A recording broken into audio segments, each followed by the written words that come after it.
Bonjour, c'est Thibault Lambert et vous écoutez Code Source, le podcast d'actualité du Parisien.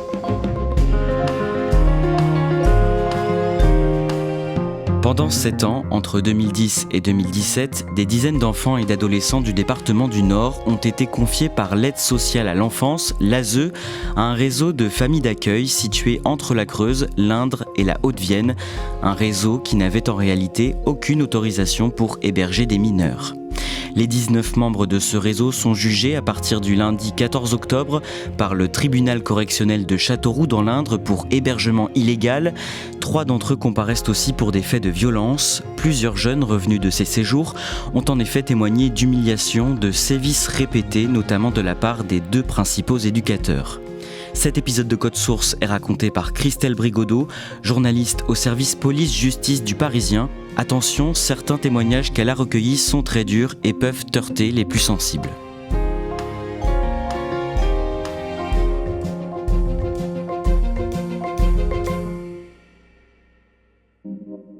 Christelle Brigodeau, comme dans vos articles, nous avons fait le choix dans ce podcast de ne pas donner les noms de famille des protagonistes pour protéger les victimes et les personnes impactées par ce dossier. Cette affaire hors norme démarre en novembre 2017 lorsqu'un adolescent qui s'appelle Mathias, un mineur hébergé par une famille d'accueil dans la Creuse, est hospitalisé à l'hôpital de Limoges. Oui, officiellement, il est tombé de vélo, il a un grave trauma crânien. Cet adolescent a 15 ans et quand il se réveille à l'hôpital, il explique aux soignants qu'il a très peur de Julien, l'homme qui est venu en se présentant comme son éducateur. Il dit qu'il ne veut plus le revoir et c'est le départ en fait, d'une enquête qui va durer plusieurs années. Ce jeune Mathias est originaire du Nord, il est suivi par l'ASE, l'aide sociale à l'enfance du département du Nord, qui l'avait envoyé en Creuse pour un séjour de rupture. Est-ce que vous pouvez nous dire de quoi il s'agit ? Oui, les séjours de rupture, c'est un dispositif qui est utilisé assez fréquemment dans la protection de l'enfance pour des jeunes qui ont besoin d'être soit protégés de leur milieu ou de couper un peu les ponts avec certaines personnes de leur environnement.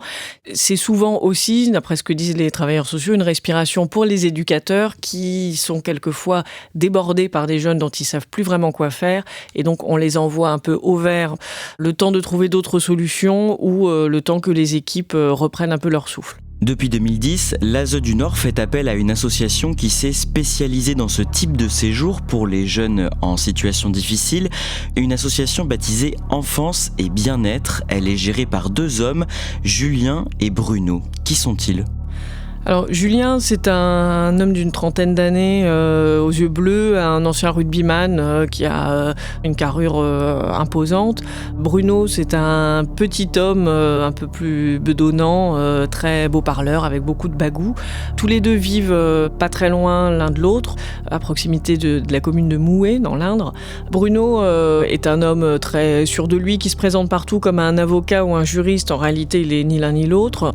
Et Julien, fort de son statut d'ancien agent de sécurité voie publique en région parisienne, un poste qu'il a occupé pendant 4 ans avant d'être remercié de la police, se présente comme un peu un éducateur, un spécialiste, aussi parce que sa mère était assistante maternelle et avait déjà une association dans laquelle elle hébergeait des jeunes enfants placés. L'association s'appelait Le Bonheur est dans le pré, donc il reprend un petit peu l'affaire familiale. Et tous les 2 vont décider de s'associer pour créer Enfance et Bien-être. Ensemble, ils créent donc cette association à partir de 2010 et ils montent ensemble un petit réseau de familles dans la région prêtes à se voir confier des adolescents suivis par l'ASE. Comment ils mettent ça en place concrètement ? En fait, ça se fait très simplement par des connaissances. Par exemple, Bruno et Julien ont tous les 2 des enfants et ils vont aller parler à d'autres parents d'élèves à la sortie de l'école ou à des amis qui vivent à proximité ou des gens qui vont rencontrer dans un restaurant qui se trouve pas très loin de chez Bruno, qui a un resto routier où vont pas mal de gens. Donc comme ça, ils tissent un réseau en expliquant aux personnes à la fois qu'elles vont faire une bonne action en prenant sous leur aile des pauvres enfants du Nord maltraités, En résumé, c'est un peu le discours qu'ils tiennent. Et puis surtout, ils font miroiter des salaires en disant que ça va leur rapporter de l'argent, que les jeunes se tiendront bien, qu'ils se portent un peu garant du fait que les jeunes ne posent pas de problème, mais qu'ils vont pouvoir, en échange, gagner pas mal de sous. Julien, par exemple, va promettre à une personne comme ça qu'il tente de convaincre 4 000 € par mois pour 2 enfants gardés. Dans votre enquête, Christelle Brigodeau, vous rencontrez Sylvie, aide à domicile. Elle vous reçoit chez elle, dans la banlieue de Lille. Sylvie a laissé partir son fils Karl dans l'un de ses séjours quand il avait 12 ans. Oui, Sylvie au départ ne souhaitait pas d'ailleurs envoyer son fils Karl là-bas, mais elle explique que voilà, l'assistante sociale a été assez insistante parce que voilà, Karl avait besoin de couper un petit peu, notamment avec son père et d'autres personnes de sa famille. Elle finit par accepter. Elle rencontre quand même à la gare à Paris Julien, donc cet éducateur qui va emmener son fils. Il lui fait l'effet de quelqu'un qui a de l'éducation, comme elle dit, lui dit qu'il accueille beaucoup d'enfants, qu'ils ont l'habitude, qu'il n'y a pas à s'inquiéter. Donc elle le laisse partir en se disant que voilà, ça fera du bien à son fils. Et puis pendant 2 semaines, elle reçoit aucune nouvelle alors qu'il était censé en donner. Et quand elle le retrouve, elle se rend compte qu'il y a un problème, ça va pas très bien. C'est-à-dire, comment elle le retrouve ? Elle le retrouve un peu désorienté, un peu violent, et le fils en veut beaucoup à sa mère de l'avoir envoyé là-bas. Et donc c'est comme ça qu'elle comprend qu'il y a eu un problème et que ça ne s'est pas bien passé. Karl est présent aux côtés de sa mère pendant l'interview, il a 19 ans aujourd'hui. Lui, qu'est-ce qu'il vous dit du temps qu'il a passé chez Julien ? Il se souvient qu'il a eu peur en fait pendant 2 semaines parce que Julien était violent, y compris verbalement, qu'il il menaçait beaucoup les enfants d'après ce qu'il dit, en disant je vais te casser les genoux, des choses comme ça. Il a vécu dans ce climat de terreur tel qu'il osait même pas la nuit quand il avait besoin d'aller aux toilettes, descendre les escaliers pour aller aux toilettes parce qu'il avait peur de rencontrer Julien chez qui il dormait. Et la journée, il allait sur le chantier de l'Auberte. Alors l'Auberte, c'est un lieu-dit qui est sur la commune de Mouhet où Julien et sa compagne avaient acheté une vieille ferme à retaper. Et en fait, c'est les enfants hébergés qui participaient au chantier de rénovation. Alors Julien présentait ça comme des activités occupationnelles, c'est-à-dire voilà, une sorte de chantier participatif où les jeunes peuvent un peu faire quelque chose, apprendre des gestes. On peut aussi penser qu'il en profitait pour faire travailler gratuitement des gens sur le chantier de sa propre maison.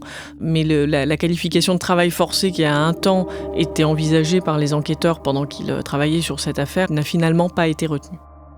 Et Karl n'est pas le seul à témoigner, d'autres jeunes ont dénoncé les sévices que leur faisait subir cet éducateur. Julien lui-même, dans ses auditions en garde à vue, parle de recadrage. Il assume, disons, des méthodes d'éducation musclées. Sauf que quand on lit les témoignages qui ont été recueillis par les gendarmes, c'est plus que des sermons musclés, c'est des vrais sévices. On parle par exemple d'une jeune fille qui s'est retrouvée plaquée comme au rugby et qui a volé sur plusieurs mètres dans le jardin. Voilà. Une autre qui, après avoir volé quelque chose, a eu comme punition de devoir mettre la main sur une sorte d'enclume. Julien tapait tout autour avec un marteau pour lui faire croire qu'il allait lui briser la main, en fait.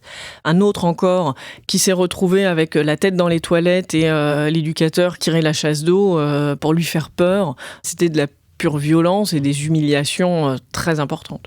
Un autre adolescent, Alexis, qui est retourné plusieurs années de suite chez Julien, vous raconte un soir où il a cru mourir.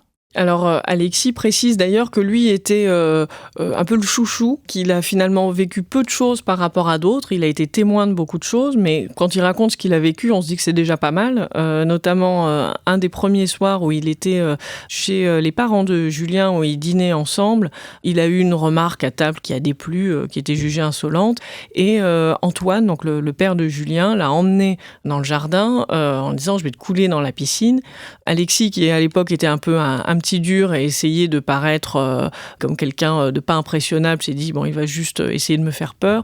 Et en fait, il s'est retrouvé avec la tête plongée dans la piscine tellement longtemps qu'il a senti qu'il était en train de perdre connaissance, de tomber dans les pommes. Et là, il a cru mourir ce jour-là, effectivement. Et il a lui-même été témoin de beaucoup d'autres séquences où des jeunes ont été violentés. Les parents de Julien, Colette et Antoine ont aussi accueilli des jeunes chez eux. C'est le cas par exemple de Fanny qui décrit Antoine comme un agresseur, quelqu'un qui lui aurait administré une dose de médicaments plus importante que celle qu'on lui avait prescrite. Fanny, donc, je précise que ce n'est pas son vrai prénom, il a été changé, est sous un traitement qu'on appelle le Risperidol, qui est un antipsychotique qu'elle prend depuis qu'elle a une dizaine d'années. Et c'est un médicament qui la met un peu dans les vapes. Elle a un sommeil vraiment de plomb, elle se souvient de rien.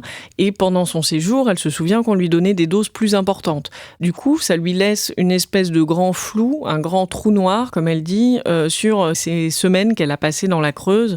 D'autres jeunes qui étaient avec elle racontent qu'elle avait une peur terrible d'Antoine, qu'elle voulait pas du tout rester seule, elle avait peur d'être agressée.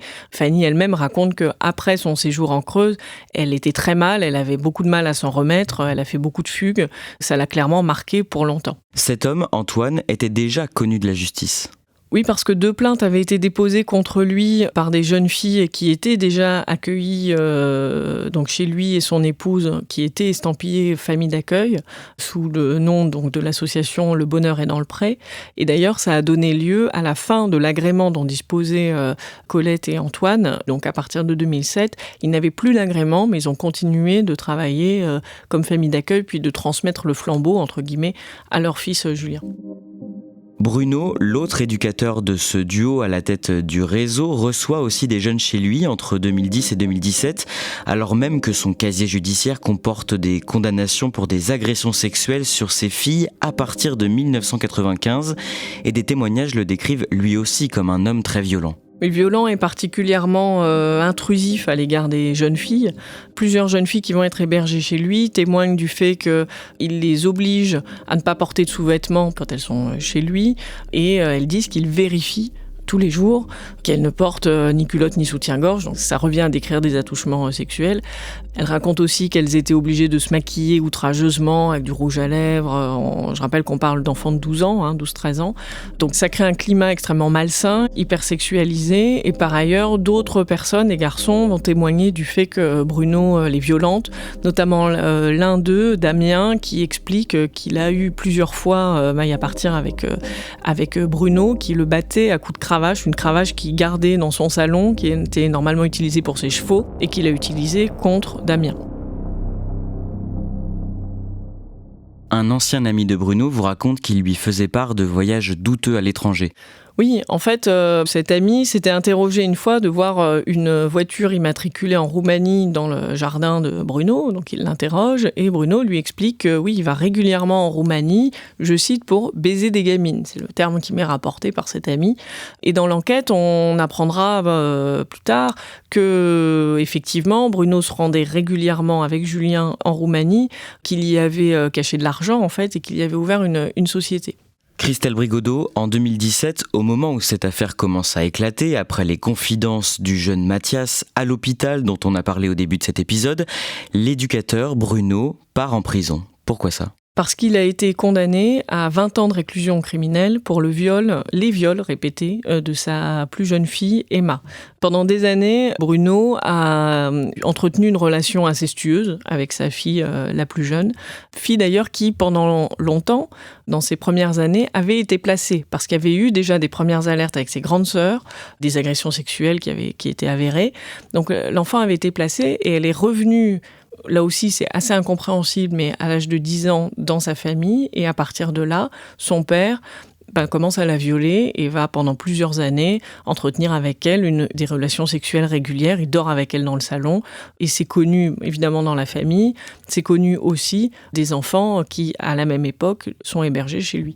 Et vous entrez en contact avec Angelina, elle a 19 ans aujourd'hui. Elle a passé plusieurs mois dans les familles d'accueil gérées par ce réseau et elle a notamment séjourné chez Bruno. Comme les autres, elle décrit des conditions d'hébergement indignes et elle raconte avoir vu Bruno en train de violer sa plus jeune fille, Emma. Oui, alors elle explique qu'elle était hébergée dans une caravane dans le jardin et un jour, elle entend depuis la caravane des cris, des hurlements dans la maison. Elle reconnaît la voix d'Emma. Elle se trouve à ce moment-là dans la caravane avec une autre enfant hébergée. Elle se demande quoi faire. Elles se disent bon, il faut qu'on aille voir, mais elles ont peur évidemment. Donc elles prennent le prétexte de demander de l'eau, comme il n'y a pas d'eau courante dans la caravane où elles sont. Donc elles frappent au carreau. carreaux. Donc elle traverse la maison et effectivement, Angelina raconte qu'elle voit Bruno et sa fille nus, lui sur elle avec les bras attachés au-dessus de la tête, et elle qui hurle, qui a visiblement mal. Et donc les deux jeunes filles passent, complètement interloquées, elles repartent avec leur verre d'eau. Là, elles s'effondrent en larmes toutes les deux, mortes de peur, en se disant qu'elles seront peut-être les prochaines sur la liste. Et ces faits de viol sur Emma auront duré pendant plusieurs années avant d'être découverts.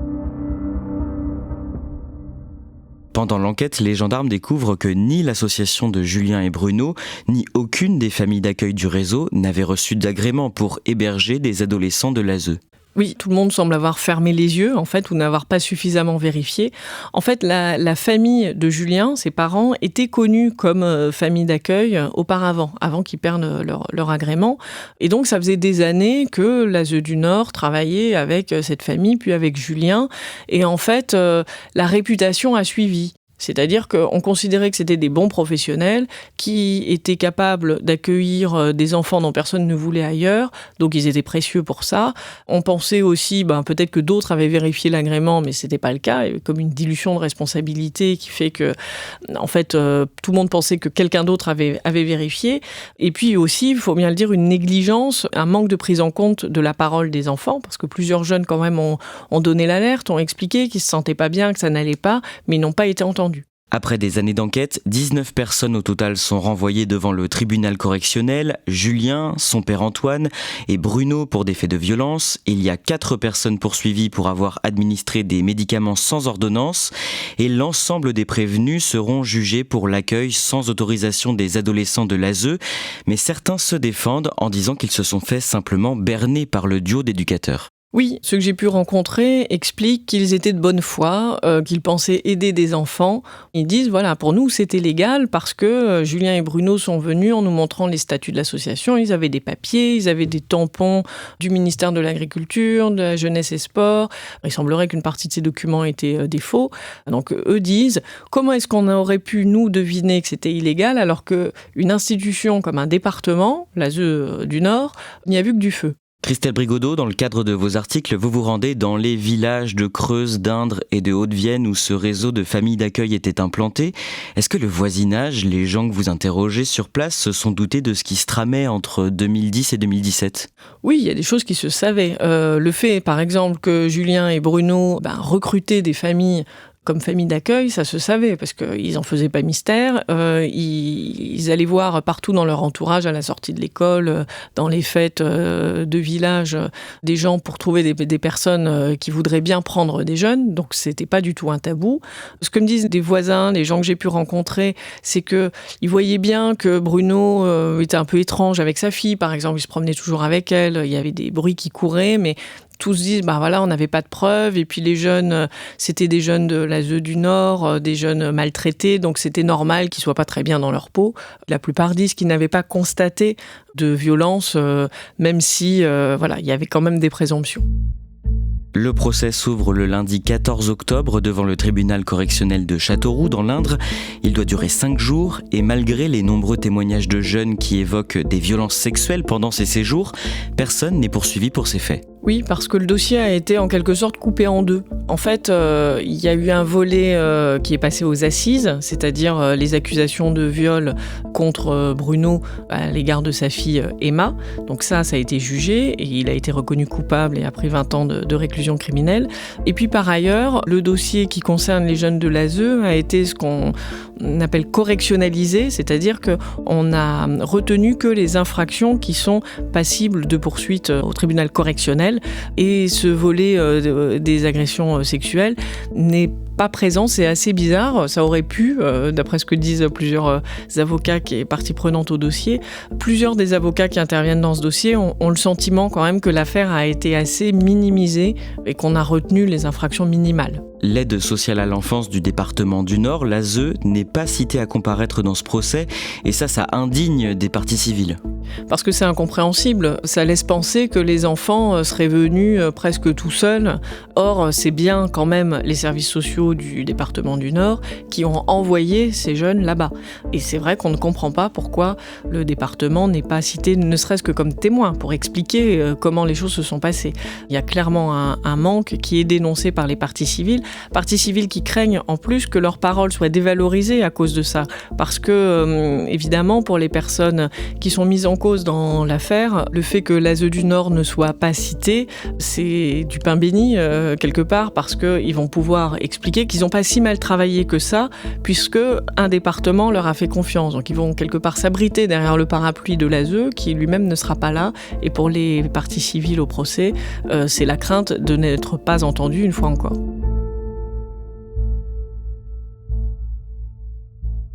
Bien avant la chute de ce réseau, l'ASE du Nord avait reçu des signaux d'alerte. Pourquoi est-ce qu'elle n'a rien fait ? Pourquoi est-ce qu'elle a continué à envoyer des adolescents dans ces séjours de rupture ? Il y a une réponse qui est assez édifiante dans le dossier d'instruction d'un responsable d'une unité de la protection de l'enfance du Nord, à qui est confié le fait qu'un des enfants d'Amiens a subi des coups de cravache. Et il explique qu'on ne va pas se séparer de professionnels qui, en gros, ont fait leurs preuves, je résume, et qui acceptent des jeunes que personne d'autre ne veut accepter. Et à mon avis, on a là un gros morceau de l'explication. En fait, Julien et Bruno offraient une solution pour des enfants pour lesquels on n'avait pas de solution. Et donc, ça a été un moteur important pour que ce système-là perdure pendant beaucoup trop longtemps. L'aide sociale à l'enfance, qui est aujourd'hui gérée département par département, est pointée du doigt régulièrement depuis des années pour ses manquements. La délégation aux droits des enfants à l'Assemblée nationale doit rendre dans les prochaines semaines une série de recommandations pour améliorer la prise en charge des enfants qui relèvent de l'ASE. On parle de 377 000 mineurs en France. Vous avez interrogé la présidente de cette délégation, la députée Perrine Goulet, elle-même une ancienne enfant placée.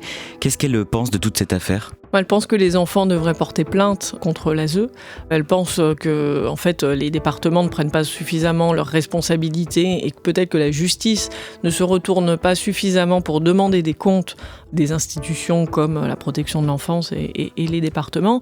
Et elle pense aussi que ce cas, qui n'est pas le premier, est révélateur de dysfonctionnements qui justifient de réformer l'aide sociale à l'enfance avec davantage de contrôles, des contrôles qui pourraient être menés aussi par l'État. Finalement, beaucoup plus d'attention portée au sort de ces enfants, qui, je le rappelle, sont quand même placés auprès de la protection de l'enfance, donc d'un service public, payé par les impôts de tout le monde. Et l'objectif, normalement, de cette institution, c'est de mieux traiter les enfants. On les enlève à un environnement maltraitant pour qu'ils aillent mieux.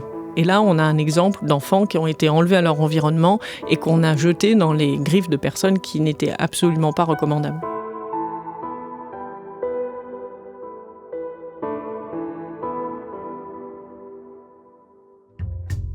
Merci à Christelle Brigodeau. Cet épisode a été produit par Raphaël Pueyo, Clara Garnier-Amouroux et Clémentine Spiller. Réalisation Julien Moncouquiol. Si vous aimez Code Source, le podcast d'actualité du Parisien, parlez-en autour de vous. Abonnez-vous sur votre plateforme d'écoute préférée ou sur la chaîne YouTube du Parisien. Laissez-nous des pouces en l'air ou des petites étoiles. Ne ratez pas non plus Crime Story. Chaque semaine, la journaliste Claudia Prolongeau raconte une nouvelle affaire criminelle avec le chef du service police-justice du Parisien, Damien Delseny.